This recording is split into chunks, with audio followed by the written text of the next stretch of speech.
All right, guys, let's check out the smaller or mid-size of the square. So this is the gms5600. Big thanks to Lyndon in my Discord group for sending this over along with a couple other watches. Honestly, I probably never would have brought one of these in. I already know that's going to be too small for me, but I definitely, I got to remember that I should keep showing watches, even if it's not ones that I necessarily am going to wear, that you guys might want to see and see the difference. So where this one lands, it's branded as a woman's watch, and I mean primarily that's where it's going to be landing, is on women or children with smaller wrist. And I'm sure plenty of guys might find this size watch more suited to their needs as well. So, but there are, most of the colorways are leaning more towards the feminine look, the rose gold or pink gold, whatever you want to call it. This one here is definitely more in lines with unisex for sure as far as the colorway. And then, of course, I guess, like I said, the size is going to be whatever your preference is or your needs potentially. But the strap is long enough for sure, and I'll do a wrist shot as soon as I can. But if we look at it compared to another metal one, I didn't really measure the resin one because it's metal capped, but I'm trying to hold them at about the same plane, and you can see it's definitely mid-size.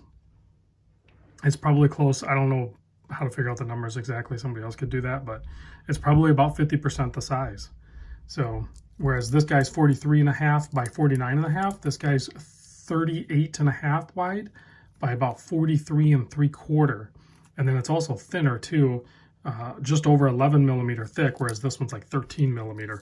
So decent size change up there for sure. And if we look at it, it's still a resin case watched, and then it has the stamped case back there using the module 3489, which is going to be designed for the smaller case and everything. It has the quick release spring bars, but the strap is narrower than these guys, so these are not going to fit on it. So it is its own watch for sure.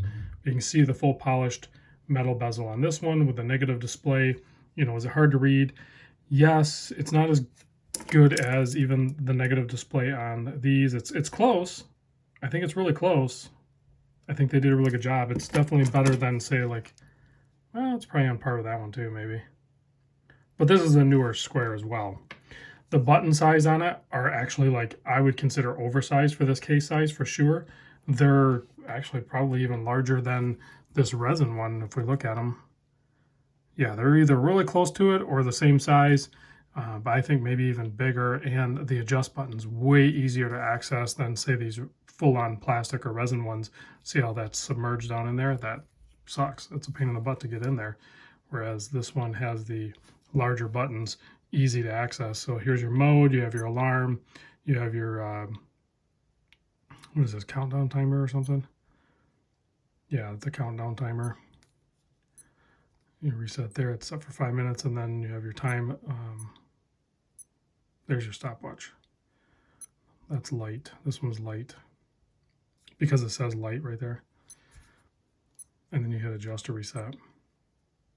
So I will do the lume shot here in a second, but just a good, clean looking, smaller watch. So like I said, if it fits your wrist, rock it. It's 160 bucks, brand new, without any discounts or anything. There it is on my 7¼ inch wrist. I could totally wear it. It's about the size of probably like a F91 or whatever. I don't have one of those here, I don't think. No, I don't. I don't have any of the smaller ones. It's probably about the size of one of those though. It's actually extremely comfortable. It's lightweight. They have really nice proportions with the strap to the case and everything. Just a well-designed watch. Yeah, Casio G-Shock's been killing it when it comes to G-Shocks with the Casio and the squares, and, well, mostly just those. All of the other G-Shocks are great too. I know there's people that collect all the other models as well, but if I'm true to myself, I really like the squares and the Casio. That's where that's my happy place. So let's kill the lights and check the illumination on this guy real quick. Plenty bright enough, very visible, not a problem there. No Bluetooth, no solar, no multiband, anything like that. It's a base module. It's just not the 3229 module. It's the module to fit this case. Thanks for watching, guys. I'll see you on the next vid.